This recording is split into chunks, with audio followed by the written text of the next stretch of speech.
Bom dia, alunos do segundo ano.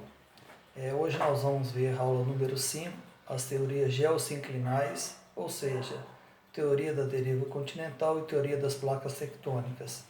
Está na apostila, volume 1, das páginas 51 a 57. Então, quando se observa o mapa mundi, é possível a similaridade dos contornos de alguns continentes, sobretudo quando se ao analisar as linhas das costas sul-americana e africana. Foi o físico alemão Alfred Wegener que em 1915 descreveu essa teoria, através de alguns aspectos como um encaixe quase perfeito dos continentes, ou seja, se formava quebra-cabeça. Tá?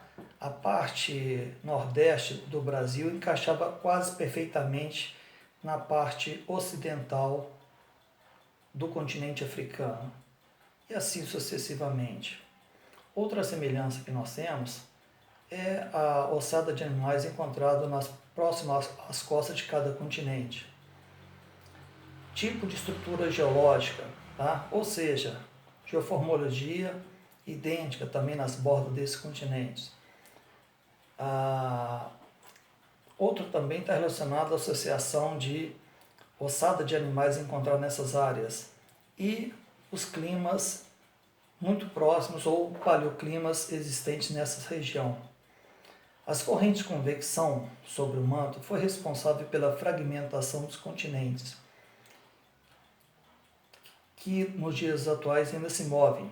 O mais interessante, eles voltarão a se juntar um dia justamente em função dessa dinâmica. Vamos, pega a apostila de vocês na página 51 e vamos ver a formação ou a famosa divisão da Pangeia, que está aqui, ó. Tá? Então aqui nós tínhamos o supercontinente, a chamada Pangeia, tá? Onde nós tínhamos praticamente essa grande massa continental. Nessa segunda parte, nós temos aí já a divisão da Pangeia, formando aí dois continentes, mais ao norte a Laurásia e ao sul o continente Gondwana. Aqui nós já temos uma outra divisão melhor, né, dessa região, onde nós já temos aí já o início de uma pequena separação dos continentes.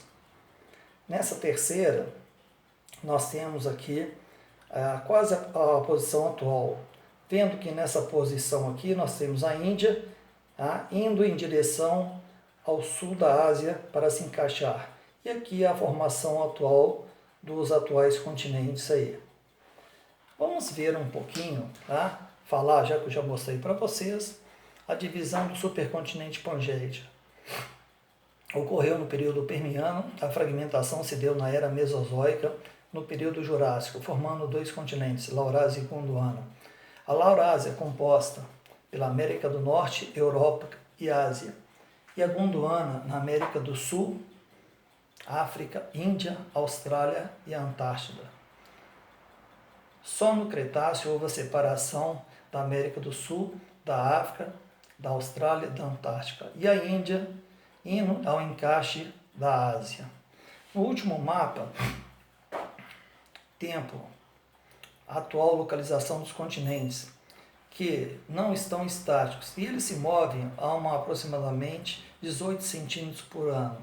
Ou seja, no futuro, nós vamos ter um reagrupamento desse continente. Quando eu falo futuro, é aqui talvez alguns bilhões de anos.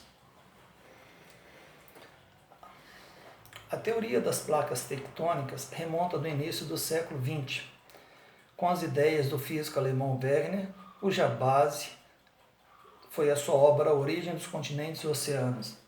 A expansão do fundo oceânico durante a Segunda Guerra Mundial foram desenvolvidos sonares, cujo objetivo era localizar submarinos nos oceanos. Esses equipamentos permitiram o mapeamento do fundo oceânico, desmistificando a ideia que o fundo do oceano era plano.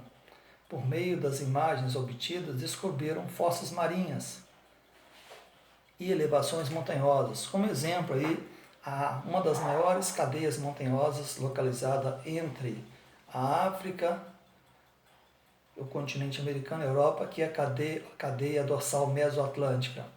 As áreas mais próximas das dorsais oceânicas eram regiões marcadas pelo vulcanismo e pela forte atividade sísmica. Uma dessas áreas emerge na Islândia, país frequentemente afetado por terremotos e vulcanismo. Vamos agora na página 55, mostrando isso para vocês. Não, vamos um pouquinho antes. Na página 53, nós temos aqui uma semelhança existente, tá? Em relação à questão aqui, a costa brasileira e africana. Aqui mostrando, tá, animais tipo dessas duas regiões. E na figura embaixo, nós temos aí a famosa Pangeia. Agora sim, nós vamos na página 55, ver aí, tá, o que levou essa fragmentação dos continentes, consequentemente, tendo aí as placas tectônicas que circundam os continentes. Aí são áreas, principalmente nessas áreas setinha, nós temos uma área de grande convergência de energia, tá? É onde nós temos aí a localização de vulcanismo ativo e de terremotos também, tá? Mas vamos dar continuidade. Depois nós voltamos nessa página aí de novo, na página 54. Em 1965, um geólogo canadense descreveu a teoria das placas tectônicas. São placas rígidas que se movimentam na superfície terrestre. Lembram daquela aula que eu falei para vocês da estrutura interna do nosso planeta? Tá? Nós temos a litosfera, depois embaixo nós temos uma camada chamada mesosfera. Nessa mesosfera nós temos aí a primeira parte rochosa do nosso planeta. Embaixo, as placas tectônicas que sustentam toda essa estrutura rígida aí dos continentes e do fundo oceânico. E embaixo nós temos a astenosfera. Lembra que a astenosfera, que está na minha mão direita aqui, ó, é uma rocha plástica. Quando ela sofre deformação, ou seja, aumento da elevação da temperatura e da pressão, essa placa se move. Ela se movendo, ela vai deformando, ela vai se mover na minha mão esquerda, o quê? As chamadas placas tectônicas. Que essas placas tectônicas se movendo em três sentidos. O movimento divergente das placas é quando nós temos a saída do material magmático, da ocorrência ao chamado vulcanismo. Quando as placas, a chamada movimento convergente dessas placas, essas placas se unem, uma placa passa sobre a outra e nesse caso ela entra no magma, na astenosfera. E aí é uma chamada zona de subducção. Nesse caso nós temos o quê? Uma forte energia liberada que vai atingir aonde? Os continentes. Nesse caso vai ter origem aos chamados terremotos, e quando elas vão para o fundo do oceano, nós temos a expansão do assoalho oceânico, dá origem aos maremotos, que na língua japonesa chama de tsunami. Mas vamos lá. Então são três: o movimento convergente, o movimento divergente e o movimento tangencial. É quando uma placa passa paralela à outra. Outros cientistas conseguiram demonstrar que esses contatos correspondem a áreas de maior atividade geológica. Vide, mais uma vez, a página 54, onde nós temos aqui as chamadas placas tectônicas. Então, nessa parte aqui, que pega o oeste da América, do continente americano, que é a região do Pacífico, e o leste da Ásia, essa área é a área de maior sismicidade do nosso planeta, chamada de Círculo do Fogo do Pacífico, onde nós temos aí terremotos de grande intensidade, terremotos que chegam a superar 6 graus na escala Richter. Tá? Nós temos também tsunamis, muito frequente aqui nessa região leste da Ásia. Tá? Inclusive nós tivemos o grande tsunami que atingiu, acho que foi em 2004, Indonésia, aí a região de Phuket, que fica na Tailândia, onde 250 mil pessoas morreram. Teve também um no Chile, tá? Um no Chile que foi em 1962, que não teve grande número de perdas de vida, mas nós tivemos aqui um tremor de quase 9 graus na escala Richter. Então essa é a área de maior sismicidade no planeta.